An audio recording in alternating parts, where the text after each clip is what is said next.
마지막 날 우리의 눈은 이제 우리 가장 깊은 속에서부터 하나님의 눈과 마음이 있는 예루살렘으로 향합니다. 오늘도 말씀하여 주시고 우리의 기도할 바를 알게 하여 주시며 우리의 빛이 정말 빛으로 섬이 어디까지 가야 되는지 주님 말씀하여 주시옵소서. 예수 그리스도 이름으로 기도합니다. 아멘. 우리는 이때까지도 적잖이 이스라엘의 회복과 예루살렘의 재건에 대하여 말씀을 들었습니다. 그리고 지금까지 기도해 오고 있지요. 그리고 예루살렘, 이스라엘은 주님 오실 때가 가까이 옴을 볼수록 성경에 예언된 말씀들이 계속하여 성취되며 징조가 나타나며 하나님의 영광이 더해갈 것이라는 것을 또한 알고 있습니다. 그래서 성경은 예루살렘의 평안을 구하고 형통하기를 구하라고 강력히 모든 성경을 읽는 자들에게 명령하고 있습니다. 그래서 오늘 우리는 다시 한번 하나님의 눈과 마음이 있는 그 땅을 향한 말씀을 이 특별 밤기도의 마지막 말씀으로 듣고자 합니다. 물론 이후에도 우리는 계속 들을 것입니다. 왜냐하면 우리가 이 밤기도의 첫 번째가 두 번째 시간에 전했던 것 같은데요. 저 자신도 그래요. 말씀을 보면 볼수록 깨닫는 게 하나 있어요. 모르는 게 더 많다는 거예요. 과거에 니콜라스 쿠자노스라는 어떤 학자는 이런 말을 했어요. 박학한 무지라고 그랬어요. 박학이라는 말은 넓게 두루 알고 있다는 것을 표현할 때 쓰는 말이거든요. 박학다식 이렇게 말하지 않습니까? 그래서 그 박사가 나온 거예요. 그런데 뭐라면 박학해질수록 많이 알수록 우리는 무지함을 깨닫는다는 거예요. 그게 어떤 의미인가? 제가 말씀을 보고 또 여러분에게 전하며 준비하며 깨닫는 게 있는데 뭐냐면요. 박은 넓을 박이거든요. 많이 알수록 넓게는 알게 돼요. 많이. 그런데 어디서 무지를 깨닫냐면 모순이잖아요. 많이 아는데 왜 무지하냐? 많이 알수록 진짜 깨닫는 게 뭐냐면 그 깊이를 알 수가 없어요. 그 높이를 모르겠어요. 하나님 말씀에 몇 장 몇 절을 알아요. 그래서 옆으로 펼 수는 있겠어요. 이해되시죠? 창세만 왔던 사람이 출애굽기를 보고 민수기를 보고 요한계시록 옆으로는 펴리겠는데 보면 볼수록 깊이를 헤아릴 수가 없어요. 그래서 2번 보면 더 깊어지고 10번 보면 더 깊어지고 희한하게 보면 볼수록 이게 바닥이 나와야 되는데 볼수록 얼마나 깊은지 알 수가 없어. 깊도다 하나님의 지혜와 지식이 부요함이에요. 로마서에 바울이 그러잖아요. 봐보세요. 바울 같은 사람이 깨닫고 있는 계시의 넓이가 어느 정도겠어요? 우리보다 훨씬 깊고 훨씬 높지 않습니까? 그런데도 그게 바로 진짜 하나님을 만난 사람의 그 깨달음이었어요. 내가 아무리 많이 알아도 알수록 하나님의 말씀은 우리가 넓게 편 만큼 더 깊이 들어가는 거고 더 높이 올라가고 그래서 알 수가 없다. 저 자신이 그걸 미약하게나마 깨닫습니다. 예전보다 넓이는 넓어진 것 같아요. 그러니까 우리가 게임할 때 지뢰찾기 하면 땅도 이렇게 확확 열리죠. 땅이 넓어진 것처럼 땅은 넓어진 것 같은데 한 평의 땅도 그 깊이를 다 헤아렸다 말할 수 없는 정말 깊도다 이렇게 탄식이 나옵니다. 좋게 말하면 감탄이고요. 나의 무력함을 볼 땐 탄식입니다. 자, 그래서 오늘도 우리는 그 깊은 하나님의 말씀 중에 특히 예루살렘에 관한 말씀 중에 일부를 살펴봅니다. 자, 어제는 이스라엘에 관한 말씀 중에 이스라엘의 대적들에 대해서 들었습니다. 그리고 우리가 이제 무엇을 위하여 기도해야 될 것이고 어디를 주목하여 봐야 되는지를 다시 한번 확인했습니다. 그래서 오늘은 예루살렘입니다. 조금 더 좁혀서 그리고 진짜 핵심 중에 핵심 마치 에덴 동산에 선악과가 있던 그 지성소 같은 장소 예루살렘에 대한 말씀을 전하도록 하겠습니다. 우리가 아무리 예루살렘 하지만 솔직히 이 감이 잘 안 잡히거든요. 그리고 보지도 못한 사람이 대부분이고 뉴스에서도 거의 뭐 신앙적인 이야기는 꺼내주지도 않냐고 되도록이면 그걸 감추려고 하고 그런 상황에서 우리는 예루살렘에 대한 어떠한 애정이라든지 성경에서 갖고 있는 하나님의 마음을 읽어내기가 그렇게 쉽지 않습니다. 마귀가 그걸 그대로 내버려두지 않습니다. 그러나 하나님은 가장 강력한 말씀을 주셨죠. 이 말씀을 통해서 보는데요. 특별히 우리가 이 예루살렘에 대해서 기도를 하긴 해야 되는데 뭔가 이 세상 말하면 동기부여가 좀 약하고 뭐가 그렇게 중요하길래 뭐가 그렇게 대단하길래 자꾸 예루살렘 하는지 그것에 대하여. 그래, 말 그대로 뭐가 그렇게 대단하고 중요하길래 예루살렘이라 하는지 그 이유부터 잠깐 살펴보고 본문을 보도록 하겠습니다. 자, 여러분,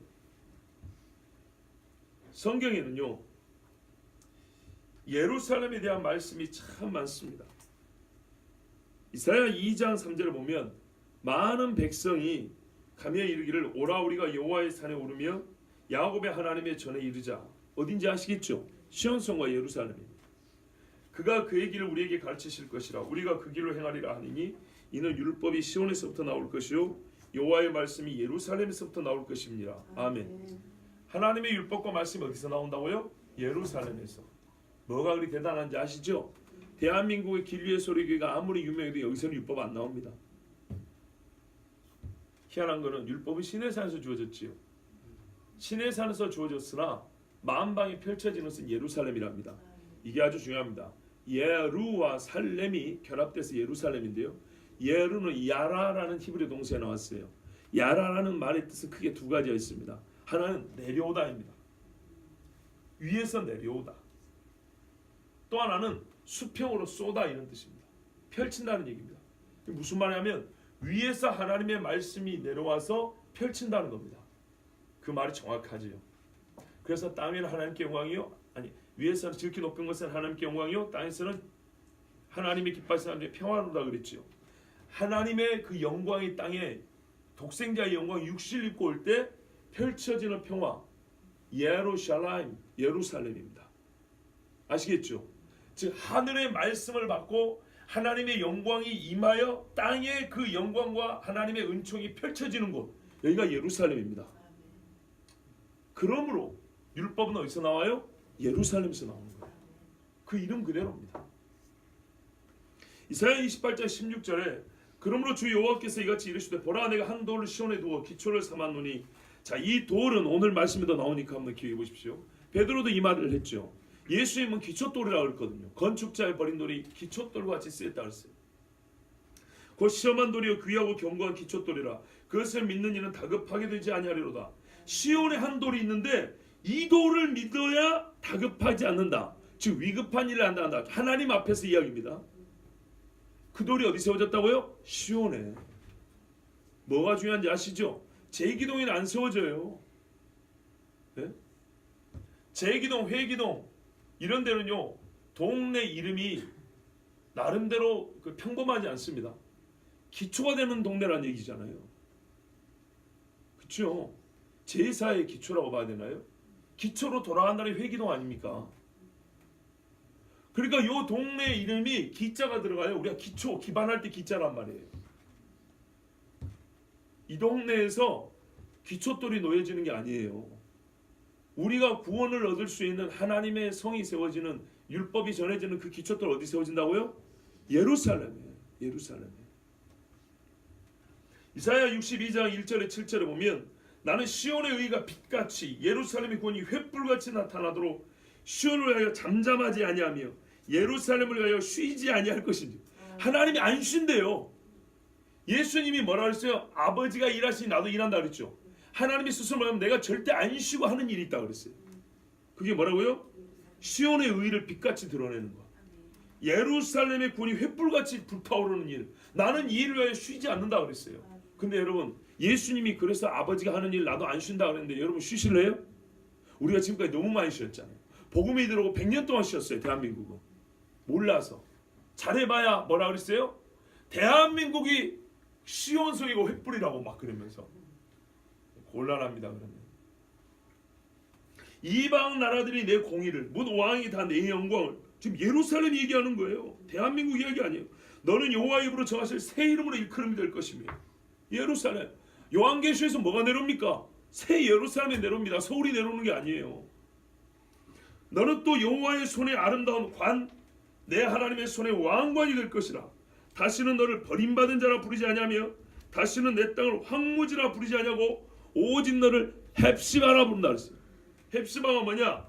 나의 기쁨이 그녀에게 있다 이런 말이에요. 근데 아까 말했다고요? 너를 버림받은 자 그랬죠. 버림받은 자라 부르지 아니한다고. 반대로 너는 내가 택한 나의 기쁨을 둔 자라 이렇게 이름을 부를 때 헵시바라는 거예요. 그 다음에 뭐라 했어요? 다시는 이 땅을 황무지라. 황무지는 황폐고 버림받은 거잖아요. 그렇죠? 무슨 말이냐면 신랑한테 버림받은 신부 같다 이런 말이에요. 그런데 뷸라라, 뷸라가 무슨 말인지 아십니까? 결혼한다 이런 말이에요. 내가 너와 결혼한다, 결혼하게 되겠다 이런 뜻이에요. 그러니까 예루살렘이 어떤 존재예요? 신부와 같은 존재예요. 그러니까 성경에 뭐라 그래요? 마치 신부가 단장한 것 같더라 그러죠. 예루살렘에 내려올 때 그죠? 이런 이름을 세상에 어느 동네가 이런 이름을 붙임을 받았습니까? 한 군데도 없습니다. 이는 여호와께서 그렇게 하리니 이는 여호와께서 너를 기뻐하실 것이며 내 땅이 보세요 결혼한 것처럼 될 것이며 마치 청년이 처녀와 결혼한 같이 내 아들들이 너를 취하겠고 신랑이 신부를 기뻐한 같이 내 하나님이 너를 기뻐하시리라. 예루살렘이여 내가 너의 성벽 위에 파수꾼을 세우고 신부가 세워야 될 자리가 여기에요. 여기 그들로 하여금 주야로 계속 잠잠하지 않게 하였느니라. 너희 여호와를 기억하시 하는 자들아 하나님이 항상 잊을 수가 없어요. 예루살렘이 기억이 나는 동네. 너희는 쉬지 말며 또 여호와께서 새 예루살렘을 세워 세상에서 찬송을 받게 하시기까지 그로 쉬지 못하시게 하라. 무슨 말이에요? 하나님이 기억하시는데 너희도 계속 하나님을 뭐라고요? 주여 잊지 마옵소서 기억하옵소서 기도하라는 얘기예요. 다니엘서 9장 26절을 보세요. 주의 비추신 성소를 기억하옵소서 그 성소에 빛을 비추시옵소서 이렇게 기도했단 말이에요. 예루살렘이 이렇게 끝나는 게 아니에요. 성경이 얼마나 많은 나오는데요. 조금만 읽어드릴게요. 지극히 부분이에요. 다윗은 시편 14편 7절에서 이렇게 기도했어요. 이스라엘의 구원이 시온에서 나오기를 원하도다. 여호와께서 그의 백성을 포로된 곳에서 돌이키실 때 야곱이 즐거워하고 이스라엘이 기뻐하리로다. 이스라엘의 구원이 어디서 나와요? 시온에서. 히브리서 12장 22절과 24절 아주 중요한 말씀입니다. 히브리서는 신약이잖아요. 예수 믿고 구원받은 우리에게 구약의 옛 모형의 제사보다 원형으로 오신 예수님의 보혈의 그 제사가 얼마나 완벽하고 확실한 구원인지를 가르쳐줍니다. 그런 우리가 장차 갈 곳에 대해 이렇게 말합니다. 그러나 너희가 이른 곳은 시온산과 살아계신 하나님의 도성인 하늘의 예루살렘과 보세요. 예수 믿고 우리가 구원받아 하늘로 올라가잖아요. 하늘에 있는 예루살렘에 올라간다 그러잖아요. 그럼 이 땅에 있는 동안에 말 그대로 1000년 동안 이 땅을 하나님이 다스린다 그랬지요. 그리고 그 새하늘과 새 땅을 여러분 임시로 적이는 것이고 영원히 사는 데는 이 땅입니다. 땅. 새롭게 된 땅입니다. 그때에도 뭐가 있냐고요? 시온이라고 하는 예루살렘이 있다 이 말입니다. 그러니까 이걸 잘 봐야 돼요. 하늘에 있는 예루살렘이 내려온다 그랬거든요. 하늘에 있는 예루살렘의 모형을 따라 그 식양을 보고 모세가 지었다 그랬다고. 다윗이 그걸 보고 솔로몬에게 설교도를 가르쳐줬다 그랬다고. 모형이 모형, 원형이 위에 있단 말이죠. 자, 그러니까 봐보세요. 최종적으로 믿는 사람이 이를 곳은 어디냐? 시온산에 이른다는 거예요. 거룩하게 된 새하늘과 새 땅에 시온산에 있는 그곳으로 하나님을 만나러 가고 하나님께 예배하러 간다 이 말입니다. 바울이 히브리서에서 가르쳐 준 거예요. 너희가 이런 곳은 시온산과 살아계신 하나님의 도시인 하늘의 예루살렘과 천만 천사와 하늘에 기록된 장자들의 모임과 교회와 만민의 심판자이신 하나님과 및 온전하게 된 의인의 영들과 새 언약의 중보자이신 예수와 및 아벨의 표보다 더 나은 것을 말하는 뿌린핀이라. 이 모든 것이 함께 있는 곳. 우리가 예수 믿고 죽으면 구원받으면 여기를 가지 다른 데 가겠습니까? 이 모든 것이 함께 있는 곳이 어디냐 이 말이에요. 그리고 하나만 더 봅니다. 요한계시록 21장 9절 이하에 보면 잘 나와 있죠. 너무 길어서 설명을 다 읽을 수는 없는데요. 성경은 이 예루살렘에 대해서 정말 자세하게 기록하고 있습니다. 성문이 몇 개며 거기에는 무슨 보석이 있으며 기둥이 몇 개며 무슨 이름이 기록되어 있으며 그렇죠? 크기가 얼마며 얼마나 웅장하며 아름다우며 어떤 모양인지 자세히 가르쳐줍니다. 그 중에 봐보세요. 성령으로 나를 이리 오라 내가 신부 곧 어린 양의 아내를 내게 보이리라 하고 성령으로 나를 데리고 크고 높은 산으로 올라가 하나님께로부터 하늘에서 내려오는 거룩한 성 예루살렘을 보이니 하나님의 영광이 있어 그 성의 빛이 지극히 귀한 보석 같고 벽옥과 수정같이 막더라. 크고 높은 성곽 있고 12문이 있는데 문에 12천사가 있고 그 문들 위에 이름을 썼으니 이스라엘 자손 12지파의 이름들이라. 자, 이렇게 말씀을 하는데 여러분 얼마나 아름다운가. 각 문마다 한 개의 진주로 되어 있고 진주가 통째로 문이에요. 성의 길은 맑은 유리 같은 정금이더라. 성전은 아니에요. 성이에요. 예루살렘 성이에요. 성 안에서 내가 성전을 보지 못하였으니 이때는 성전이 없어요. 왜? 이는 주 하나님과 전능하신 이와 및 어린 양이 그 성전이심이라. 아멘. 최종적으로는 성전은 하나님 그분이 성전이 되시고 그분이 계시는 궁으로 예루살렘 성이 이 땅에 내려온다 이렇게 되어 있습니다. 그러므로 우리가 지금 말하는 예루살렘은 예루살렘 성전만을 말하는 게 아니고 그 성전에 좌하신 하나님이 거하실 집인 예루살렘 성을 얘기하는 겁니다. 자, 이제 이와 같이 중요한 예루살렘이기 때문에 하나님은 우리에게 예루살렘의 마음을 두라하고 예루살렘을 위하여 기도하라 하셨던 것입니다.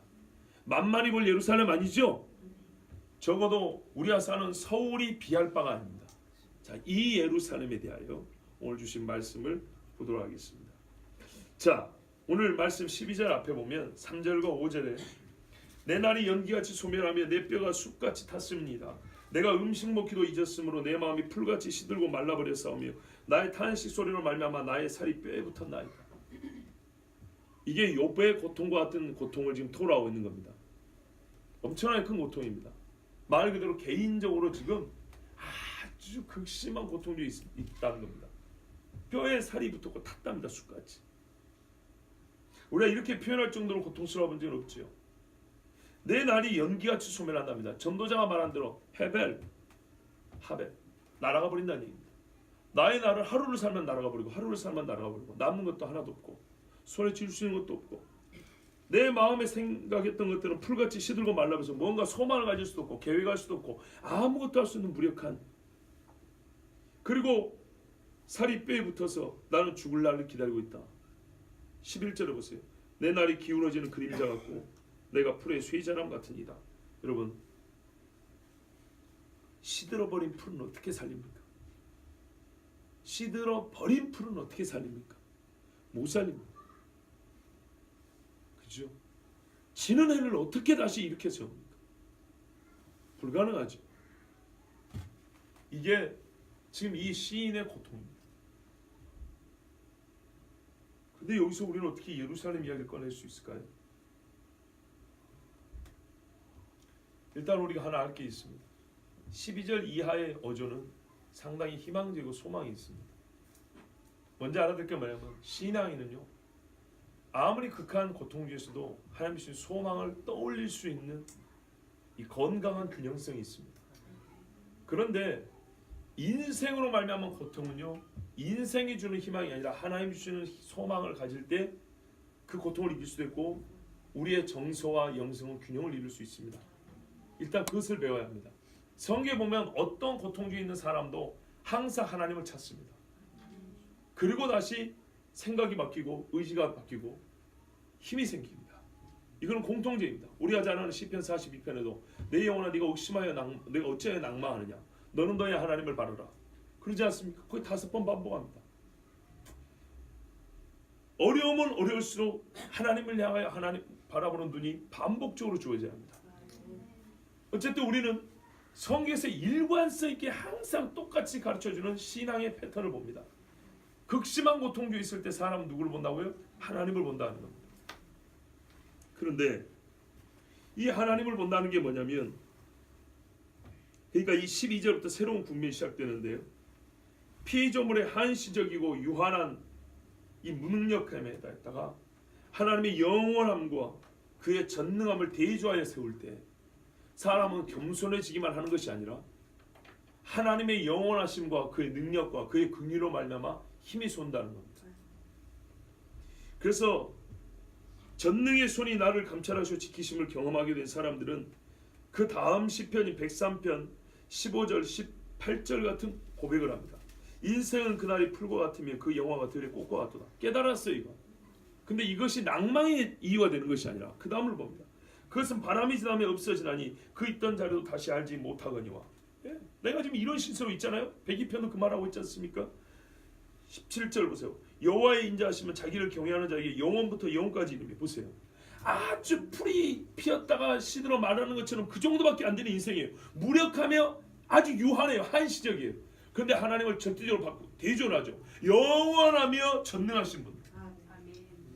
영원부터 영원까지 이르며 그의 은은 자손의 자손에게 이르니 곧 그의 언약을 지키고 그의 법도를 기억하여 행하는 자에게로다. 여호와께서 그의 보좌를 하늘에 세우시고 그의 왕권으로 만유를 다스리시도다. 아멘.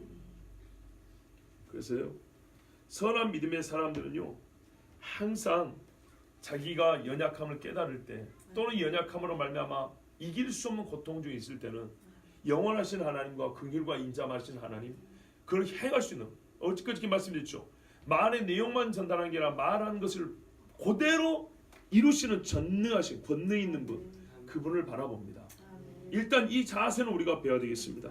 그런데 이뿐만 아니라 우리가 깨달을 수 있는 건 뭐냐면 이 시인이 고통하는 이유입니다. 고통이 어느 정도인지는 봤지요. 근데 이제 이 이유를 깨달아야 12절 이하가 확실하게 우리가 더욱 깊이 이해가 되면 은혜가 됩니다. 이유가 뭐냐면 한마디로 10절과 11절에 나와 있습니다. 주의 분노와 진노로 말미암아 주께서 나를 들어서 던지셨나이다. 내 날이 기울어지는 그림자 같고 내가 그 풀에 시들어짐 같으니이다. 자, 아까 11절은 고통의 정도 있지 않습니까? 자기의 처지 아니었습니까? 어떻게 일이 됐다고요? 하나님이 진노하셨기 때문이라는 거예요. 물론 그 전에 하나님이 진노하실 만한 일을 했겠죠. 근데 어쨌든 간에 하나님이 진노하실 만한 일을 했지만 하나님이 기다리고 있을 때는 이런 고통을 안 느끼죠. 그러니까 죄인들이 간이 커지죠. 그런데 진짜 하나님의 진노가 우리에게 임하였을 때 사람은 철저하게 무너질 수밖에 없다는 경험입니다. 이 고통은 그 어떤 것이 주는 고통에 비할 바가 아닌 거죠. 그래서 이 시인이 바라는 건 뭐냐면 지금 이 진노로, 하나님의 진노로 말미암아 내가 상상하지도 못한 고통, 진짜 나는 소멸되기 직전입니다. 그럼 바라는 게 뭐겠어요? 이 진노를 거두어 주옵소서. 이 진노의 원이 되는 나의 죄를 용서해 주시고 진노를 거두어 주시옵소서. 아니겠습니까? 왜? 하나님의 영원한 능력이 있기 때문에, 하나님은 긍휼의 하나님이기 때문에, 하나님은 분명히 옛날에 솔로몬의 기도를 통하여 하신 말씀에 너희가 이 성전을 하여 기도하면 내가 하늘에서 듣고 땅을 고치고 너희 죄를 산다 했기 때문에, 그래서 지금 시인이 기도하는 거예요. 다도시 입전은 뭐 어떻게 해달라고요? 이 고통을 없애달라는 것인데 그것을 표현하기를 어떻게 표현하면 진노를 거두어달라고. 근본적으로 하나님의 진노가 거두어져야 나는 고통을 벗어날 수 있다고 이렇게 말한 겁니다. 그런데 이 사람이 놀라운 게 이거예요. 자기의 이 고통을요, 개인적인 고통의 해소 또는 개인적인 슬픔의 그침을 바라는 기도로 한정시키지 않는다는 겁니다. 여러 목사님들이 여기서 큰 실수를 범합니다. 뭐냐면 이 102편을 볼 때 이 개인의 고통을 해소하기 위하여 우리가 하나님 앞에 어떻게 나가야 되는가, 어떻게 기도해야 되는가, 어떤 하나님을 붙들어야 되는가, 여기서 그치더라고요. 근데 분명히 시인은 뭐냐면 102편 그 12절부터 보면 개인 이야기를 하고 있지 않아요. 말하면 시온과 예루살렘을 얘기하고 있어요. 그러니까 무슨 말이냐면 이 시인은 지금 이 고통과 슬픔의 그침, 즉 하나님의 진노를 거두시고 긍휼을 베푸신다는 것이 대전제로서 하나님의 영원하심과 그의 이름의 영에 이 모든 것들이 달려있지만은 이것은 곧 직결하여 시온과도 관계가 있다는 것. 그러니까 이 세 가지를 연결하고 있는 겁니다. 뭐냐면 우리가 이 땅에서 죄를 지으면은 로마서 말씀대로 너희로 말미암아 하나님의 이름이 이방인 중에서 모독을 당하잖아요. 그러면 하나님이 경고하시고 기다리시다가 안 되면 나중에 어떻게 해요? 진노하시잖아요. 그럼 어떻게 해요? 내가 다시 하나님 앞에 돌아와야 되지 않습니까? 가슴을 찢고 통보하고 회개해야 되겠죠. 그럼 하나님이 진노를 그치셔 복을 주시죠. 그런데 여기에 이건 우리의 일반적인 사람의 말이라면 이스라엘은 그 중에 하나 걸려있는 게 하나 더 있어요. 그게 예루살렘이에요. 즉 예루살렘에 거하는 하나님, 예루살렘에서 율법을 듣는 이스라엘이 범죄함으로 말미암아 어떻게 하냐면 예루살렘에 거하시는 하나님을 모독하게 했어요. 예루살렘에 있는 하나님의 이름이 땅에 처박히고 사람들에게 비난을 받고 조롱을 받게 했어요. 아시겠죠? 그래서 하나님이 진노를 당했어요. 그래서 하나님이 예루살렘을 치시고, 그러므로 당연히 이 나라 이 백성이 각 개인이 이제 큰 고통 중에 바벨론으로 포로 끌려가고 죽임을 당하고 삶의 어려움을 당한 겁니다. 그렇다면 여기서 이스라엘 사람은 어떻게 기도할까요? 그냥 나의 고통을 해결해 주세요, 이걸로 끝나는 게 아니에요. 왜? 나는 이스라엘이라는 하나님의 이름이 들어가는 이 백성은 반드시 하나님의 영화로우심과 하나님의 권능과 상호에 있는 백성이고, 이를 상징하고 이를 절대적으로 세상에 알리는 표가 뭐냐면 예루살렘이기 때문에 개인적인 고통의 해소가 아니라 하나님 예루살렘을 향한 당신의 진노를 거두어 주십시오. 그것이고 나에 대한 하나님의 저의 용서입니다. 바꿔 말하면 나를 용서하시려면 하나님 얼굴빛을 돌리사 이제는 예루살렘에 닫힌 빛을 비추어 주시옵소서. 이렇게 기도하고 있는 것입니다. 이 연관성에 대해서는 여러분 우리가 그동안에 다 아는 바 아니겠습니까? 그래서 이 사람은 개인의 고통에서부터 기도가 시작하지만은 다니엘도 마찬가지고 여러 선지자들도 마찬가지입니다. 개인의 고통으로 시작하지만은 이 개인의 고통은 하나님께서 나 한 사람만 살아서 해결해 주는 문제가 아니라 이스라엘이라면 반드시 예루살렘의 회복과 이스라엘 각 백성의 회복과 구원은 직결되어 있다는 것. 그래서 이 하나님의 진노 가운데 깨달은 이 죄는 우리가 그 이름을 두시고 그 영광을 두신 시온을 더럽힌 죄로 말미암아 이렇게 고통을 당하는구나. 하나님 진노하셨구나. 그러므로 주님 나를 구원하옵소서. 그러므로 주님 시온의 빛을 비추시옵소서. 다시 곳에 주의 영광을 드높이시옵소서. 그때 나는 하나님이 진노를 거두시고 또한 우리를 사랑하시고 우리에게 돌아오신 줄 알겠나이다. 그러니까 기도의 폭이 달라졌죠. 자, 그게 12절부터 이 시인의 기도가 전환된 지점입니다. 그게 12절입니다. 여호와여 주는 영원히 계시오 주의 기념 명칭은 대대에 이르리이다. 이 무슨 말이냐면 본격적인 기도의 내용은 13절부터지만 이게 대전제입니다. 하나님이 영원히 계시고 우리 풀과 같은 존재가 아니고 하나님은 그의 영의 그 이름의 영광은 대대에 이르기 때문에 하나님이 한때 영광을 받고 버리시는 게 아니라 그 영광을 항상 받으시기에 합당한 분이기 때문에 그 이름을 위하여 행하시옵소서. 시편에 보면 말했어요. 자기 이름을 위하여 우리를 의의 길로 인도하신도다 그랬죠. 그와 같이 하나님은 당신의 영광을 포기할 수 없는 분 아닙니까? 그 영광을 받기 합당한 분 아닙니까? 그렇다면 당신의 이름을 둔다고 한 예루살렘 기억하옵소서. 그의 회복과 우리 이스라엘 사람들의 구원은 직결되어 있음을 내가 아나이다. 주께서 일어나사 매우 의도적이고 작정이죠. 시온을 긍휼히 여기시니 지금은 그를 긍휼히 여기실 때라 정한 기한이 옵니다. 이 시인이 고통 중에 깨달은 거예요. 이제 그때가 가까이 왔다는 거예요. 우리가 아는 바는 바벨론 포로 기간이 70년이 지났다는 거죠. 그러나 성경에는 이중적 예언이 많다 그랬죠. 그래서 다윗의 때이면서 예수의 때를 말하기도 하고 솔로몬의 때이면서 예수의 때를 말하기도 하고 그래서 이 말씀은 바벨론 포로기 70년 이후만 말하는 게 아니라 주님 다시 오실 때 즉 완전히 왜냐하면 예루살렘 그 뒤에 또 무너졌지 않습니까? 그래서 다시 세워지는 그때를 지금 얘기를 하고 있는데요. 하나님이 일어나사 개인적인 공고함이 아니라 하나님이 이제는 뭐예요? 시온을 긍휼히 여기시고 시온을 긍휼히 여기는 그때가 왔기 때문에 이제 나는 나의 고통도 끝날 때가 온 줄 알고 나의 고난도 그 정한 때가 마감이 되는 줄 알고 이제 내가 그때를 바라봅니다 라는 그런 고백입니다. 자, 이스라엘 사람들이 지금 이때가 온 줄 알고 알리야를 하고 있죠. 알리야는 이방 있는 이스라엘 사람들이 고국으로 돌아가는 것을 알리야라 그럽니다. 1년에 수천 명씩 돌아오지요. 뭘 보고 올까요? 야곱의 환난의 때가 있는 줄 안다 그랬습니다. 그러나 하나님이 이스라엘 예루살렘 그 시온산의 영광으로 임하실 것을 놓치고 싶지 않기 때문에 그들은 돌아오고 있습니다. 옛적과 같이 여러분 하만이 이스라엘을 유대인을 죽일 때 매우 계획적이었다는 거 아시죠? 점진적이며 계획적인 방법을 세우고 결정적 디데이를 잡았습니다.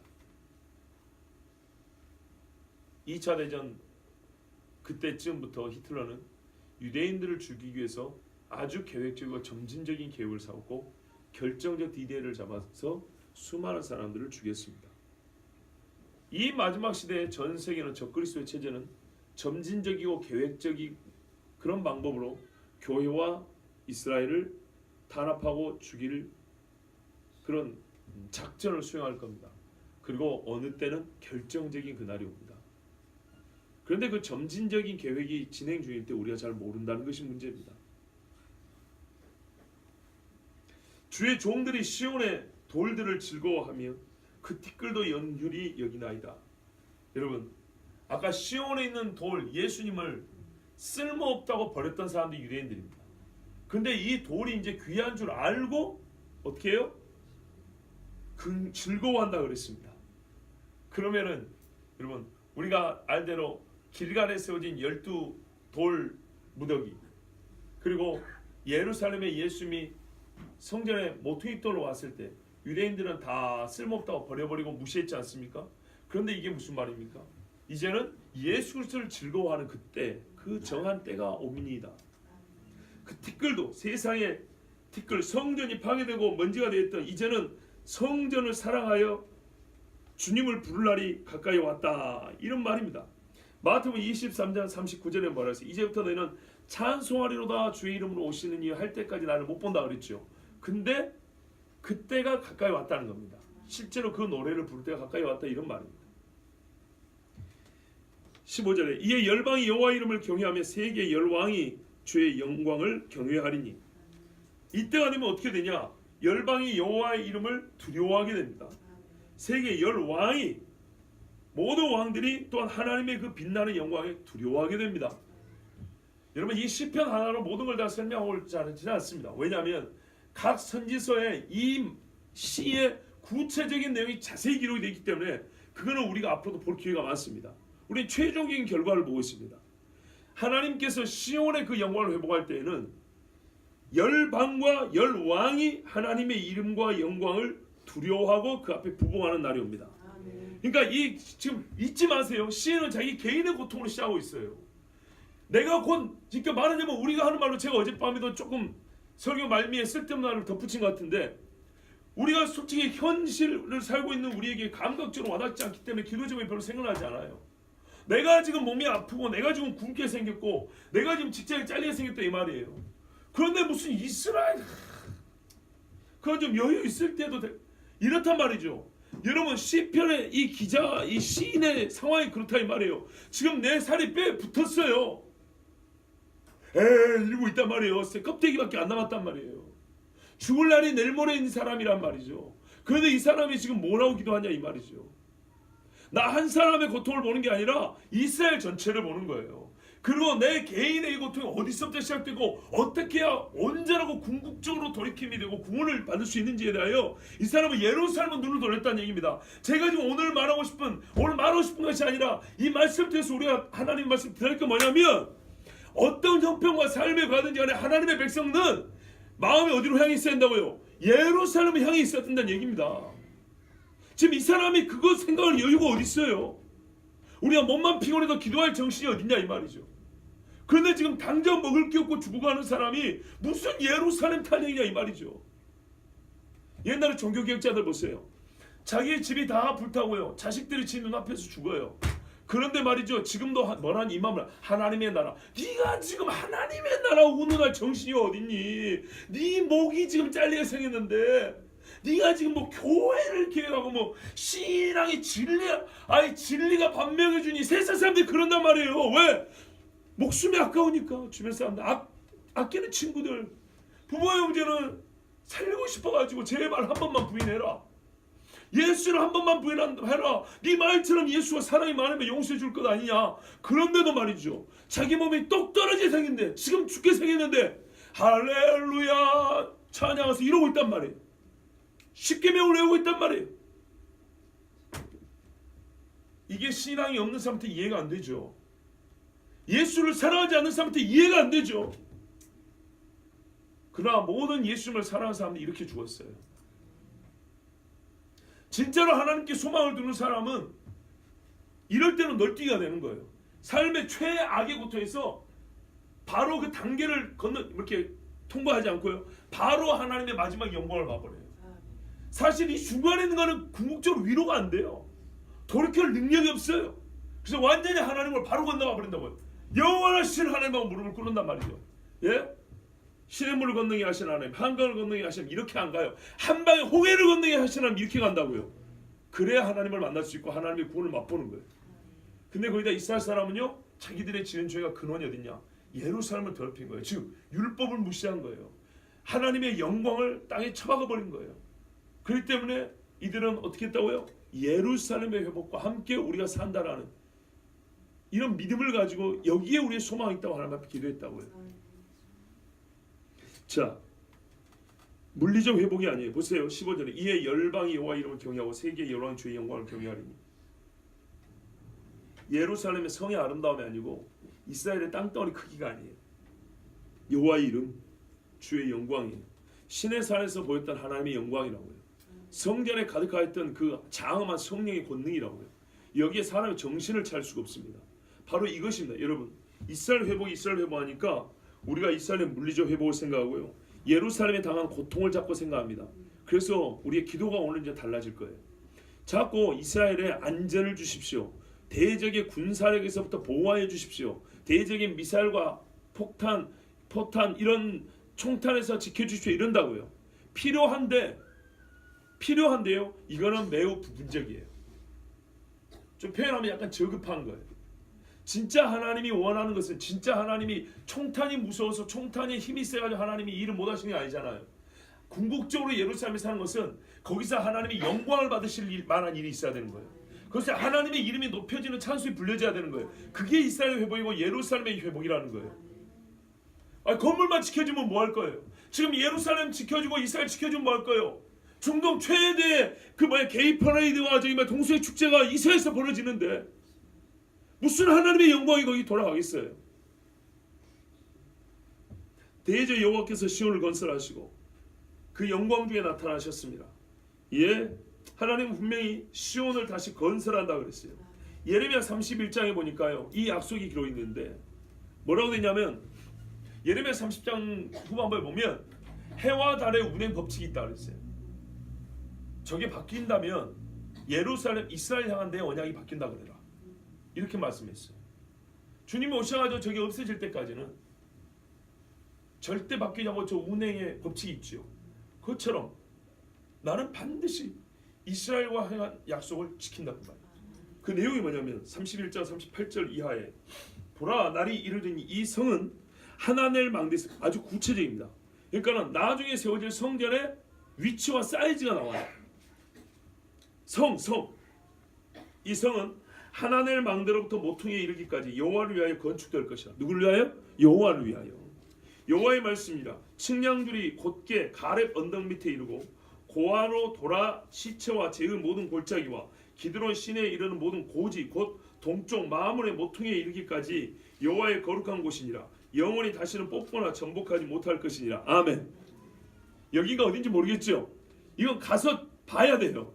근데 옛날 지명이고 우리가 본 적이 없으니까 잘은 모르는데, 예레미야 강해 들은 분들은 대충 말로 이렇게 좀 들었을 거예요. 하여튼 예루살렘은 이 산에 있단 말이죠. 이렇게 돌아가지고 이렇게 돌고 밑에 골짜기를 이렇게 만나는 뭐 이런 이야기예요. 그럼 나중에 예루살렘 성도 거기서 다시 세워지는 거예요. 그리고 그 위에 이제 새롭게 됐다는 그 위에 임하는 거예요. 그 땅이 바뀌지 않아요. 항상 그 위치에 있다 이 말씀입니다. 누가 지어요? 하나님이 시온성을 건설하시고 그 영광 중에 나타나신다 그랬고요. 예레미야의 한 말씀이 이 백성이 범죄했기 때문에 여기에서 내쫓아버릴 것인데 내가 나중에 다시 이 성을 건설한다. 이건 해와 달의 법칙이 바뀌지 않는 것처럼 내가 정확한 약속이다. 이렇게 말씀을 했어요. 바로 그때가 하나님이 영광을 받으시는 날이에요. 그러니까 보세요. 현재 유대인들은 자기가 무슨 일을 하는지를 자세히는 모를 거예요. 왜? 그리스도를 모르니까. 그렇지만 이 성전을 짓고 예루살렘 성을 수복한다는 것은 바로 하나님께 영광이 되는 일이라는 것. 그래서 1967년도에 온전하지는 아니지만 예루살렘을 찾은 거 아닙니까? 제가 알기로 2003년인가 프랑스에서 스웨덴 오슬로인가 무슨 협정이 있었어요. 거기서 뭐라고 했냐면 1967년 이전 영토로 돌아가라고 했어요. 이스라엘은 1967년 이전 영토로 돌아가라. 여러분 지도에 찾아보면 1967년에 현재 이스라엘의 대략적인 형태가 이게 갖춰지고요. 그 이전에는 이스라엘 사람들은 예루살렘, 가나안 땅에 들어갔지만 띄엄띄엄 살아요. 마치 그들 거주지역이 점과 같아요. 점들이 이렇게 엮어진 것 같아요. 그러나 1967년 될 때 커다란 면으로 이렇게 그들의 터가 확보가 돼요. 그때 예루살렘도 이스라엘 수준이 들어갑니다. 무슨 말이에요? 예루살렘 내놓으라 이 말이에요. 이게 서방 사람들이 꾸며낸 계략, 이스라엘을 성경의 백성이 되게 하지 못하는 하나님의 영광을 찾지 못하게 하려고 하는 마귀의 계략입니다. 연도가 아주 중요합니다. 67년 이전으로 돌아가라. 6.1 전쟁 이전으로 돌아가라. 제가 얼마 전에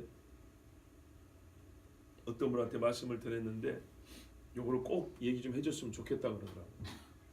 그래서 하나 전해드릴게요. 여러분, 현대 이스라엘이 전쟁을 하지 않습니까? 현대 이스라엘이 독립한 이후에 3차, 4차 전쟁을 했거든요. 3차 중동전쟁, 4차 제1차 중동전쟁이 독립하자마자 일어났고, 그 다음에 1967년도에 전쟁이 있었고 73년도에 전쟁이 있었고, 요 근래에도 뭐 자질구레한 전쟁들이 있지 않습니까? 그런데요, 이 전쟁한 상대국들이 누굽니까? 상대국들이 애굽입니다. 상대국들이 성경에 나온 아람이고요. 상대국들이 모압과 암몬입니다. 무슨 말이냐면 우리는요, 현대식으로 이해하기 때문에 이게 좀 그런데 감이 좀 떨어지는데요. 옛날에 왕정시대 역사를 지금 현대판으로 똑같이 봤다는 겁니다. 특히 여기서 연세 많은 분들이 현대를 살아오면서 여기 뉴스에 보고 텔레비를 통해서 보고 신문을 통해서 본 그것이 뭐냐면요, 옛날에 신문에 옛날 신문 있었으면 유대 히스기야 왕이 제위 20년을 맞이했습니다. 근데 현재 아수르 군대가 사네립의 지휘하에 이스라엘 요르단 강을 건너서 예루살렘 진격 중입니다. 이런 뉴스가 나온 거예요. 이걸 현대판에 여러분 들은 거예요. 그냥 처음에 67년 전쟁 그 신문에 지금 시리아 탱크 전차 부대가 골란공원을 넘어서 이스라엘로 진격 중입니다. 이집트에서는 지금 공군 전투기가 출격하여 이스라엘 남부 지역을 공습할 계획입니다. 이거 똑같이 본 거예요. 무슨 말인지 아시겠어요? 우리는 이걸 별개로 하는데 그게 아니고 구약 성경에서 이스라엘을 쳤던 이 사람들의 전쟁 이야기를 우리는 지금 요 근래 실제로 재현된 전쟁을 봤다는 겁니다. 이해되십니까? 무기가 바뀌었을 뿐이에요. 나라 이름만 바뀌었을 뿐이고, 우리는 성경에서 왕정시대 이야기에서 여기서 막 교훈을 얻죠. 와, 하나님이 이렇게 이스라엘을 살려주셨습니다. 여러분도 우리가 신앙생활할 때 이렇게 보이나왔을 때 여호와를 부르십시오. 여호사밧 왕처럼 찬양을 부르십시오. 그러면 우리가 승리할 줄은 믿습니다. 그런데 그것이 구약에서 볼 게 아니고 50년 전에 실제로 우리 뉴스에서 봤어요. 그 이야기를. 이스라엘 둘러싼 수많은 군대들이 쳐들어오는데 하나님께서 이 약골 이스라엘인들 몰라죠. 6일 만에 다 해결하시고 하나님은 안식일이 되기 전에 이스라엘을 승리케 하셨습니다. 무슨 말인지 아시겠어요? 성경에 나온 그 전쟁을 지금도 계속되고 있는 전쟁을, 그게 수천 년 전쟁이 끝나지 않고 계속되고 있고, 우리는 그 전쟁을 우리가 사는 이 시대에 실제로 봤다니까요. 근데 여기에 대해서 관심이 없다. 얼마나 이상한가 봐보세요. 성경 공부할 때 이스라엘의 전쟁사를 공부한단 말이에요. 히스기야 때, 아사 왕 때, 다윗 왕 때 공부한단 말이에요. 근데 그 나라들이 이름만 바뀌었고 지금 여전히 똑같이 전쟁을 하고 있어요. 아시겠죠? 이스라엘 네타냐후 총리 때 이란에서 미사일을 쐈고, 이게 옛날에 이스라엘 시드기야 왕 때 바벨론에서 느부갓네살의 군사를 동원해서 이스라엘 성을 포위했고, 똑같은 얘기예요. 똑같은 얘기. 그런데 우리가 옛날에만 교훈을 찾고 이렇게 하나님이 이스라엘을 보여줬다고, 현대 우리 눈앞에 있는 건 보지도 않냐고. 눈앞에서 지금 3번 4번을 거쳐서 수많은 나라들의 침공에서 이스라엘을 지키시는 하나님의 손을 보지 않냐고. 그래놓고 우리가 이스라엘에 대해 몰랐던 것을 어떻게 핑계할 수 있겠어요? 네? 우리 눈앞에 그 나라가 그 나라고, 그 전쟁이 그 전쟁이고, 그 하나님이 그 하나님인데 어떻게 우리가 뉴스를 보고도 무관심했던 걸 어떻게 핑계할 수 있냐 이 말이에요. 아직도 구약에 건널 수 없는 강을 못 건넌 분이 계신 것 같은데, 구약, 신약, 현대 이걸 나누지 말고요, 하나님이 세운 한 나라 이스라엘을 공격하는 그 나라, 그 사람들, 나라 이름만 바뀌고 영토의 경계에서 국경선만 좀 바뀌었을 뿐이에요. 여전히 이어지는 똑같은 성질의 전쟁이에요. 똑같은 성질의 전쟁. 그게 3000년 전의 기록만 보고 우리가 와 하나님이 이렇게 보호하셨구나, 우리 영적 교훈을 얻자 그러지 마시고, 지금 그 전쟁이 지금도 여전히 일어나고 있고, 여기서 실제로 우리 눈앞에서 일어나는 일의 성들을 우리가 교훈을 얻어야 되고 깨달음을 얻어야 되는데, 희한하게 우리가 성경에 일어나는 그 일이 현대판으로 똑같이 반복이 되는데 여기는 우리가 깜깜하더라 이 말이죠. 얼마나 이상합니까? 그래놓고 지금 일어나는 일은 또 까먹고, 종말에 가면 또 하나님이 큰 전쟁이 있을 것이고 그때 이스라엘 보호하실 것이고, 그러니까 얼마나 우리가 지 마음대로 냐고요. 옛적 3000년 전 전쟁 봤다가 종말의 앞으로 있을 전쟁 내다보 와 언제 3차 대전이 나지? 언제 이스라엘의 전쟁이 나지? 이러고 있네. 우리가 사는 지금 전쟁 일어나는 걸 안 보고 30년 전에 일어났던 전쟁, 40년 전, 50년 전에 일어났던 전쟁을 안 보고 무슨 말인지 이해되시죠? 예? 주여. 그러니까 말입니다. 이렇게 하나하나 알수록 진짜 우리가 하나님의 말씀에 얼마나 무지한지를 알게 됐어요. 알수록 무지하다는 것. 하나님이 그래서 봤던 성경에서 봤던 이스라엘과 이방의 전쟁을 현대 미디어 매체를 통해서 인터넷을 통해서 우리 눈앞에 펼쳐져 똑같이 보여주는데 현대식으로 바뀌었을 뿐이지 똑같은 전쟁인데 우리가 그것에서는 어떤 영적 교훈도 찾지 못하고 잘해야 와 마지막 끝이 올라가 보다 이거 무서워라 이렇게만 만다 이 말이죠. 구원하시는 하나님을 못 보고 진짜 정한 때가 돼서 하나님이 시온을 건설할 때가 됐구나 이것을 못 보고 말이죠. 자, 여호와께서 17절입니다. 여호와께서 빈곤한 자의 기도를 돌아보시며 저희 기도를 멸시치 아니하셨구나. 이건 일반적인 말씀이죠. 그러나 특별히 빈곤한 자가 누굴까요? 여기서 빈곤한 자는 사람들이 말합니다. 유대인들마다 광야에 떠돌아다니는 사람 같은 그런 분들. 광야에 있는 그 메마른 땅에 겨우 숨을 붙여있는 나무 풀 있죠. 그런 존재들을 말하는 거예요. 실제로 이와 같은 처지에 있던 민족 중에 대표적인 사람이 누굽니까? 유대인들입니다. 18절을 보십시오.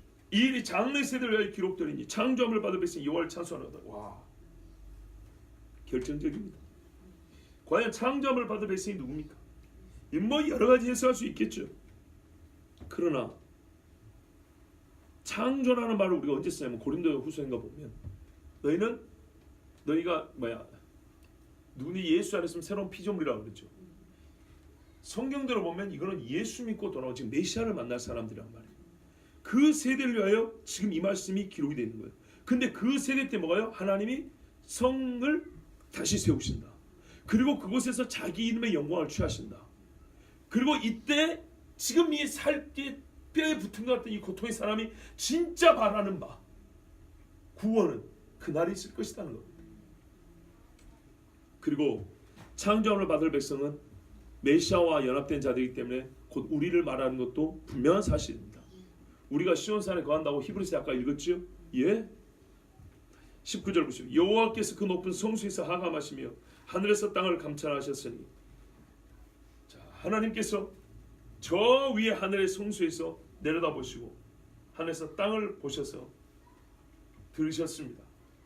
하나님은 보고 가만히 있는 분이 아니죠. 애굽에 있을 때도 이스라엘 사람들을 부르짖음을 들으시고 구원할 모세를 보내셨죠. 간섭을 하셨습니다. 우리의 고통의 삶에 간섭을 하셨습니다. 그게 20절입니다. 이는 갇힌 자의 탄식을 들으시며 죽이기로 정한 자를 해방하사. 이 죽이기로 정한 자는 것은 죽임 당하기로 정해진 자들. 그러니까 곧 죽을 자들. 갇히며 죽임을 당한 사람들. 어렵게 해석할 필요가 없습니다. 지금 이 사람은 시온을 얘기하고 있으면 1차적으로 이스라엘 사람들 얘기합니다. 넓히면은 예수 믿는 사람들이라고 말해도 되겠죠. 무슨 정치적인 핍박을 받는 사람 얘기하는 거 아닙니다. 무슨 우리가 좀 안타깝긴 하지만 모든 난민들을 가리켜 하는 말이 아닙니다. 여호와께서 이름을 시온에서 주세요. 시온에서 해서 시온으로 마칩니다. 그 영예를 예루살렘에서 선포케 하려 하심이라. 자 보세요. 그러니까 왜 그런다고요? 갇힌 자의 탄식을 들으시고 죽이기로 정한 자를 해방하시고 창조함을 받을 백성이 주께로 돌아온 이 모든 일이 왜요? 이유가 어딨어요? 그의 이름을 시온에서 그의 영광을 예루살렘에서 선포하게 하려고. 이게 예루살렘에 돌아와 구원받은 백성들이 그곳에 서게 되는 그때 하나님이 영광을 취하시려고 이 일을 행하신다는 말씀입니다. 여러분 다시 한번 이 예루살렘이 어떤 곳인지 제가 아까 좀 다 안 읽어드리고 남겨둔 부분이 있어요. 특별히 21절에는 그 이름 그의 영예, 그러니까는 무슨 말이냐면 이 영예라는 건 그냥 영광을 말하는 게 아니고요. 하나님의 영광을 높이는 찬송을 의미하는 겁니다. 그래서 아까 마태복음에도 호산나 다윗의 자손이여 주의 이름으로 오신 이여 너희가 부를 때까지 이 예루살렘에서 나를 진짜로 그렇게 부를 때까지. 그러면 그 부를 때가 곧 내가 임하는 때 이 성이 하나님께 영광이 되는 때 찬송을 올려 퍼지는 그때가 되지 않겠습니까? 열왕기상 9장 3절을 보면 여호와께서 그에게 이르시되, 솔로몬이 하신 말씀이죠. 내 기도와 내가 내 앞에서 간구한 바를 내가 들었은즉 나는 네가 건축한 이 성전을 거룩하게 구별하여, 보세요, 내 이름을 영원히 그곳에 두며 내 눈길과 내 마음이 항상 거기에 있으리니. 뭐가 있어요? 이름, 눈, 마음. 열왕기상 11장 36절에 그의 아들에게는 내가 한 지파를 주어서 내가 거기에 내 이름을 두고자 하여 택한 성읍 예루살렘에서 내 종 다윗이 항상 내 앞에 등불을 가지고 있게 하리라. 거기에 왕을 세운다는 얘기죠. 역대하 7장 15절 16절에는 이제 이곳에서 하는 기도에, 예루살렘이죠, 하는 기도에 내가 눈을 들고 귀를 기울이니 이는 내가 이미 이 성전을 택하고 거룩하게 하여 내 이름을 여기에 영원히 있게 하였습니다. 내 눈과 내 마음이 항상 여기에 있으리라. 느헤미야 1장 9절에 우리 엊그제 읽은 말씀이죠. 만일 내게로 돌아와 내 계명을 지켜 행하면 너희 쫓긴 자가 하늘 끝에 있을지라도 내가 거기서부터 그들을 모아 내 이름을 두려고 택한 곳에 돌아오게 하리라 하신 말씀을 이제 청하건대 기억하옵소서. 느헤미야도 이렇게 기도했어요. 그러니까 이 말씀이 맞잖아요. 왜냐, 하나님이 시온에서 자기 이름을 두시고 그 이름에 합당한 영광의 찬송을 받으시기 위하여. 시온 외에는 하나님이 자기 이름을 두는 성이 없습니다. 예루살렘 외에는. 자, 그때 민족들과 나라들이 모여 여호와를 섬기리로다. 영예를 받으신 하나님 앞에 모든 백성이 와서 하나님을 섬긴다 그랬습니다. 여기에 대해서는 우리가 예전에도 들으신 대로 스가랴 선지자를 통해서도 그때 이방에서 초막제를 지키러 오고, 이사야 마지막에도 보면은 느바역과 게달의 장막에서도 그 짐들을 수레에다가 하나님께 드릴 제물을 가지고 와서 바치고, 이런 이방인들이 나와 하나님께 찬양하고 제사장으로 삼아 섬기는 그런 일들이 기록이 되어 있습니다. 자, 이와 같은 곳이 어디라고요? 예루살렘입니다. 하나님께서 이름을 두고 눈을 두고 마음을 두고 왕을 세워 다스린다 한 곳이 예루살렘입니다. 그리고 이곳에서 하나님을 높이며 하나님을 모르는 이방인들에게 율법을 하늘에서 받아 화살을 쏘듯이 사방으로 펼치는 사람들이 바로 제사장 나라인 이스라엘 사람들입니다. 그러나 그들이 이 일을 하지 않냐고 오히려 율법을 범하고 하나님의 이름을 모독하였으므로 하나님이 이들을 벌하심과 동시에 예루살렘을 버리셨습니다. 그러므로 이후에 유대인들과 이스라엘 사람들은 감히 말로 다 표현할 수 없는, 여러분 유대인의 삶을 들어보면 정말 말을 할 수가 없어요. 말로 어떻게 표현하는 것 자체가 미안할 정도. 그 고난 속에 진짜 연기처럼 사라져버린 그 수많은 사람들이 이 고통을 끝낼 때가 언제인가? 어떻게 하면 하나님이 이 진노에서 우리에게 얼굴빛을 돌이켜 주실 것인가 생각했을 때 그들이 깨닫기는, 하나님이 선지자를 통해 주신 말씀은 바로 우리가 하나님의 이름을 더럽혔기 때문이구나, 그의 영광을 가렸기 때문이구나. 곧 예루살렘에서 하나님을 찬양하고 그곳에서 율법을 받아 펼쳐야 될 백성이 우리가 그 일을 하지 아니하고 우상을 섬기고 예루살렘에서 하늘의 이루어질 성실을 섬겼기 때문이구나. 그렇다면 우리가 어디로요? 예루살렘으로. 예루살렘에서 다시 하나님을 찾아야겠구나.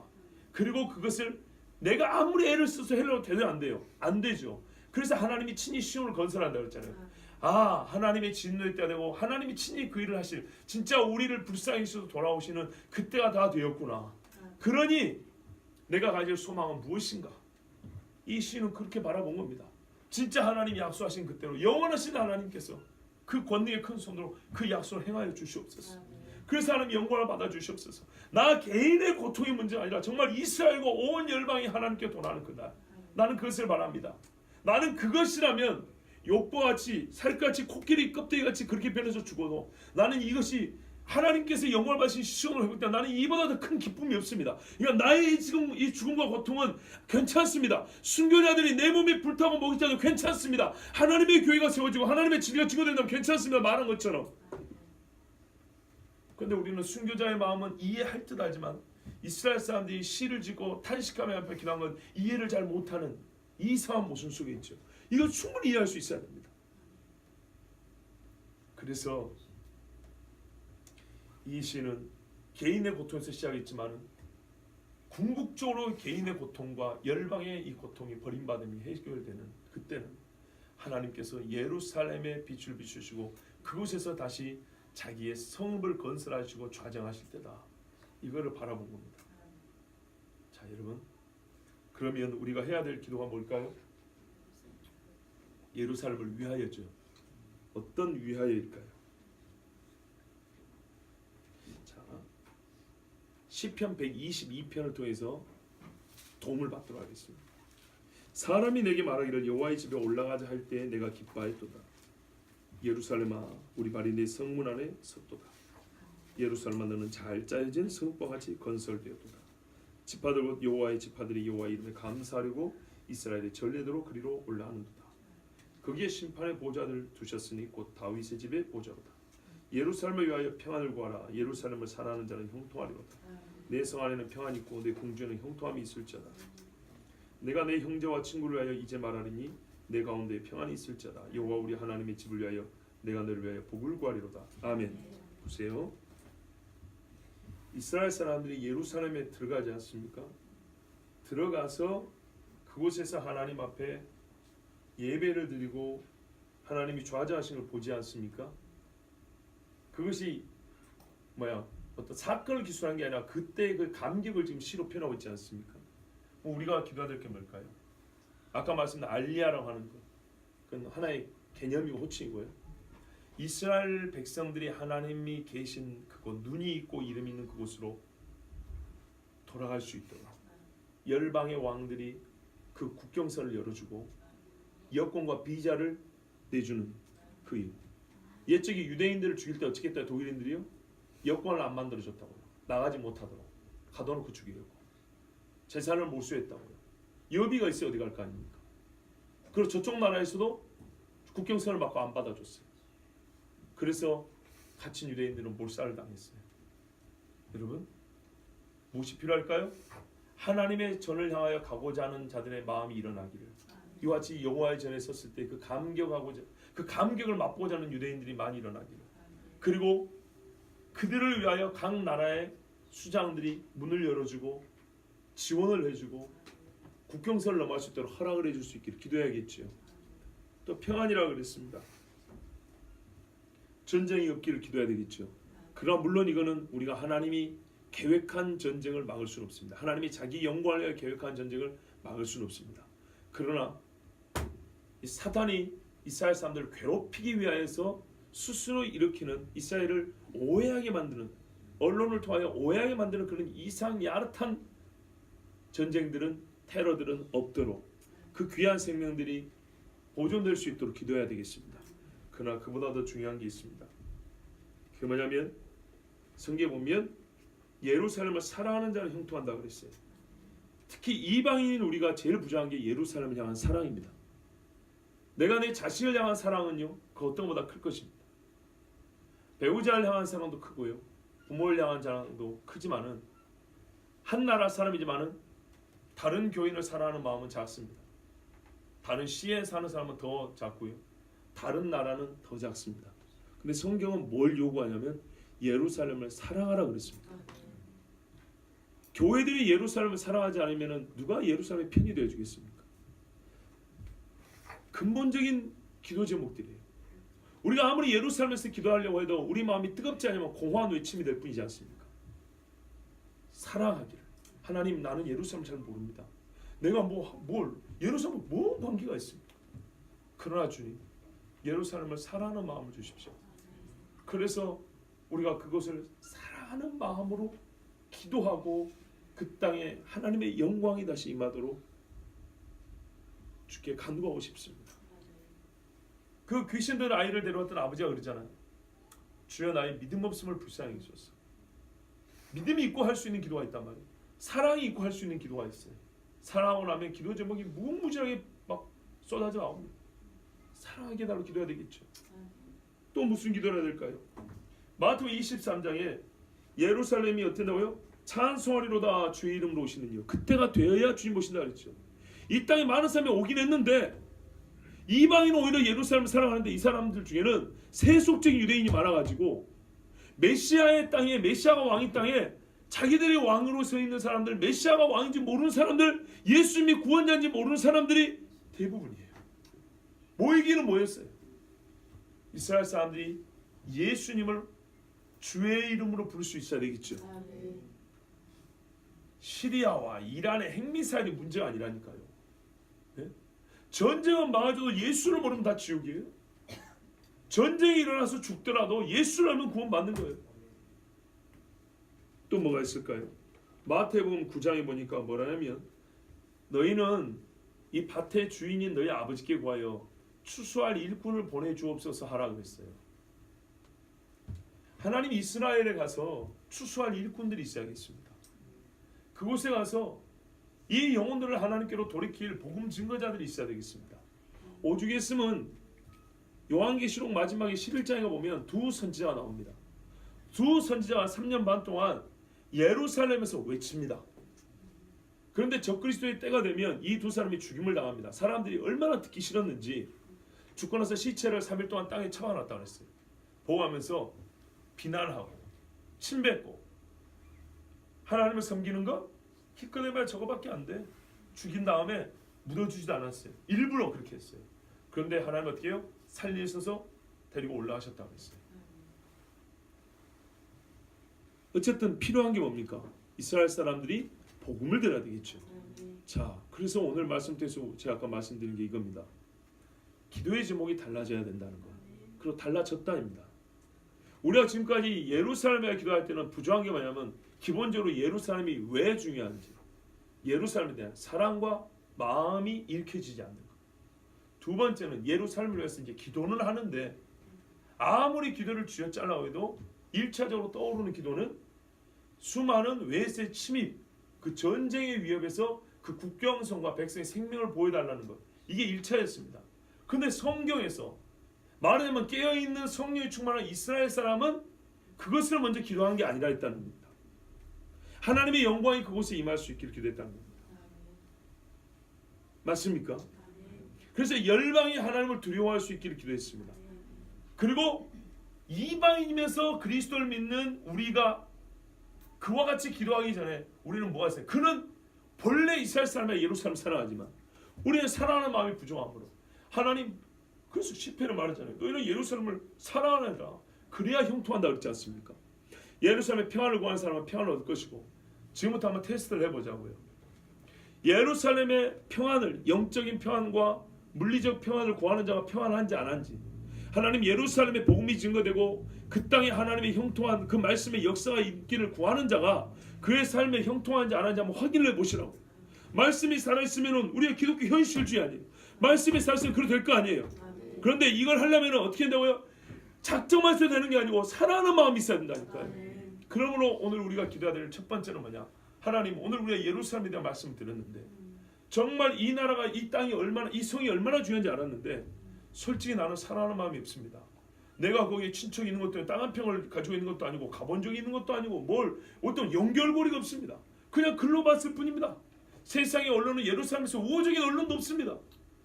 그래서 우리 마음은 솔직히 말해서 신앙적으로 그냥 막 작정을 해서 막 끌어내지 않으면 예루살렘에 대하여 뭔가 기도할 게 별로 없습니다. 이래가지고는 진짜로 예루살렘에 대한 기도가 안 돼요. 시끄러울 뿐이에요.